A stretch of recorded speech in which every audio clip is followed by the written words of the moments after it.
উজিত উজিত। হ্যাঁ, আরে সামনে আসো না, ওখানে বসে কি করতেছো? চলো ক্রিকেট খেলে আসি। ক্রিকেট খেলতে? আচ্ছা ঠিক আছে। মা। হ্যাঁ বল বাবা। আমি ক্রিকেট খেলতে যাচ্ছি। আচ্ছা তাড়াতাড়ি ফিরে আসিস। মা আমার সব কাজ শেষ, আমিও খেলতে যাব। না না, তুমি মেয়ে, তোমার খেলার কোনো দরকার নেই, তুমি বাড়িতেই থাকো।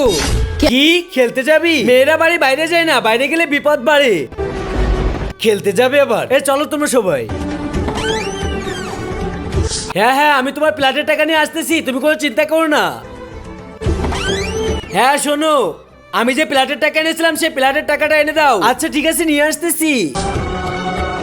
এই নাও, সাবধানে থাকো, আর মেয়ের দিকে একটু বেশি করে খেয়াল রেখো, ও বাইরে গিয়ে যেন নষ্ট না হয়ে যায়। হ্যাঁ কোনো টেনশন করো না। আরে অনেকদিন পর পেমেন্ট করে আবে ওই কি হয়েছে? কি হয়েছে মানে? তোমাকে না বলছিলাম ওর হাতে ফোন না দিতে? আরে আমার চোখে নিয়ে মোবাইল নিয়ে নিছে। আজকে তো নিলে, কিন্তু আজকের পর থেকে যদি তোমার হাতে মোবাইল দেখি তাহলে কিন্তু ভালো হবে না। আর তুমি যে সবসময় কাজে ব্যস্ত থাকো, এর দিকে একটু খেয়াল রাখো। সবার সামনে আমাকে লজ্জায় ফেললি। আরে বারবার ফোন আসতেছে, দেখি ধরেই দেখি। আরে ওই, তুমি আবার আমার মোবাইল হাতে নিয়েছো? মনে হচ্ছে তুমি আমার মান সম্মান নষ্ট করেই ছাড়বে। যাও আমার ঘর থেকে বেরিয়ে যাও। যাও বের হও, না হলে আমার মান সম্মান নষ্ট করবে। হ্যাঁ হ্যাঁ ভাই, আপনি টেনশন করবেন না, আপনার টাকা আমি দ্রুত পৌঁছায় দিব। আরে এই বাচ্চাটা কে আর কাঁদতেছে কেন? আরে বেটা ওঠো। বেটা তোমার কি হয়েছে? ভাইয়া আমার বাবা আমাকে কি? বেটা আচ্ছা তুমি কোনো চিন্তা করো না, চলো আমার সাথে চলো। তোমার বাড়ি কোথায়?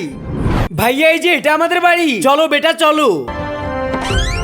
আরে ভাই, এই বাচ্চাটা ওইখানে কাঁদতেছিল, আপনি একে কেন বের করে দিলেন বাড়ি থেকে? কাঁদতেছিল তো আমি কি করব? সব সময় মোবাইল চালাই, জানি না মোবাইলে কি করে, আমার নাম খারাপ করছে। আরে ভাই এই ছোট বাচ্চা মোবাইলে কি করবে? হয়তো একটু কার্টুনই দেখবে, সব সময় ওর হাতে মোবাইল থাকে।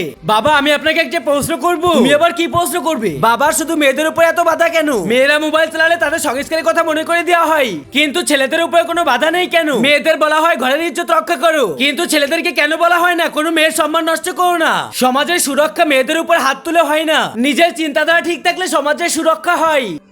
আরে বাবেটা তুমি তো খুব সুন্দর কথা বলেছো। শোনো, তোমার মেয়ের কথা শুনে কি বুঝলে?